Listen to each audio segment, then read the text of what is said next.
Welcome to CH225 course on Statistical Data Analysis for Chemists. I am your instructor, Anil Kumar. These are my contact details. This is video 25 in this series. This video is a tutorial about video 23 and 24. Let us have a quick review of what we learned in video 23 and 24.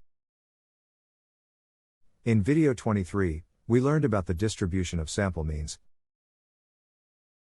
We then learned how to estimate the population mean, using expected value of the distribution of sample mean.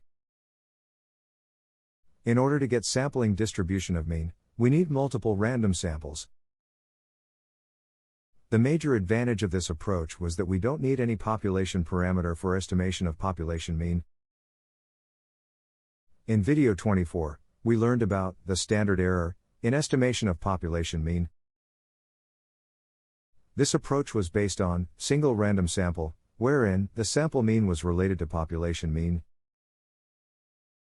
The error, or the gap, in the sample mean and population mean, was called as the standard error of the estimation of population mean. This standard error decreases as the sample size increases. The major advantage of this approach was that we only need a single random sample. However, the knowledge of the population standard deviation is essential in order to use this approach. Let us try to understand both of these approaches again using an example where we know both the population and the samples. Here, we have a normal distribution of a population, wherein we are showing the probability distribution of the income of people from a population. As you can see, the shape of the distribution is like a normal distribution, as expected. For simplicity, we have assumed the population consists of 1,000 people, with average income of 500, in some currency units, and standard deviation of 100. Once we know the population mean and standard deviation, it is very easy for us to put these 1,000 members in different locations in the distribution. Please do this yourself by placing various numbers in different income range, using your knowledge of normal distribution with known mean and standard deviation. It should be easy. Please check and confirm if you are also getting the same numbers. It is also clear that highest number of people have income around 500 per month. Very small fraction have income below 300 or above 700, and there's only one person with income below 200 or above 800. The percentage of people decreases as we move up or down from 500. 680 or 68% of the people are within one standard deviation from the mean. This is all very clear from this picture. Let's take our first sample of size 50. Please note that 50 is not a large sample, as it is only 5% of the population. Now start taking these 50 random people from this population. You should try to have the sample as random as possible. This means every member of the population should have the same probability to be in the sample. Please choose your own few samples and calculate the sample mean for each and expected value of the sample means. This will enable you to comment on the difference between sample mean and population mean, as well as on standard error of the estimation of mean. The data here shows the 5 samples chosen by me. The first sample is more close to a random sample, where more number of people are selected from the range with higher members. However, some of the samples have more bias. I have incorporated bias, as it will be impossible, in real life, to have perfectly random sample, as we will not know much about the population. However, the bias introduced here is little extreme. This is done for the purpose of understanding the concept. I have also shown the sample average for all the samples. Let us now analyze the results. Remember, our sample size is 50. I have listed the sample average for all the 5 samples again, as we will be needing this for our calculations and analysis. First, we calculate the expected value of the sample means. This is nothing but the average of 5 sample means. This value comes out to be 495.6. This number is very close to our actual population mean of 500. In fact, this is less than 1% away from the actual mean.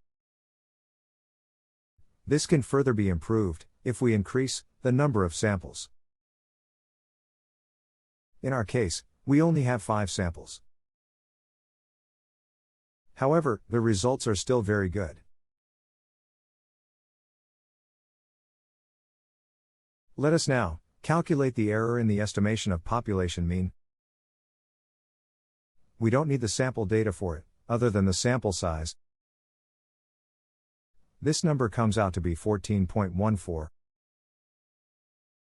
From this number, we can conclude that 95% of our samples should have mean ranging from 471.7 to 528.28.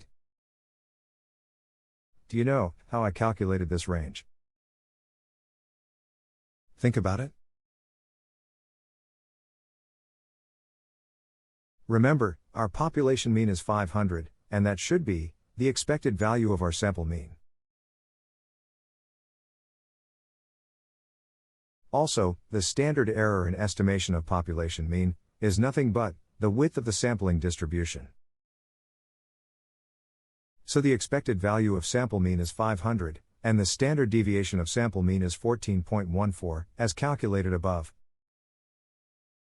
Once we know the expected value and standard deviation of any distribution, then we know that 95% of the samples should lie in the range of 2 standard deviations away from the expected value in either direction. Hence, this range of 471.7 to 528.3. As you can see, most of our samples are in this range. At this stage, it is important to generate more samples of size 50 and do these calculations to get comfortable with this idea. Now, we can do the same analysis, but with sample size of 100. I have shown here the data for samples of size 100. For the sample size of 100, our range of sample means comes out to be from 493 to 518. First, we calculate the expected value of the sample means. This value comes out to be 503.2. Again, this is within 1% of the actual value of 500. Let us now calculate the error in the estimation of population mean. This number comes out to be 10. It is important to note that this number is smaller than that for the sample size of 50. This is along the expectations. Do you know why? Remember, if sample size increases, the standard error in estimation of mean decreases.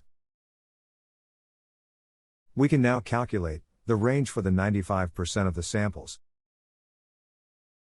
The expected range for 95% of the samples as per our calculation is 480 to 520. All our samples are within this range. I am sure you all are now comfortable with the idea of sampling distribution. We use the distribution of sample means for these examples. In principle, one can use any statistics. For the distribution, we use the distribution of sample mean to find out population mean. Therefore, sample mean becomes an estimator of the population mean. We also learned what is standard error in estimation of population mean and how to calculate it.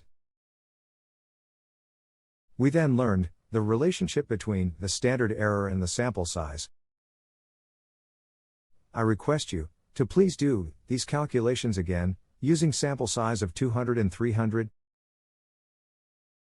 This exercise will help you in reinforcing these concepts. Do remember that these concepts are central to the rest of this course, as well as to any other course you take in future in data analysis.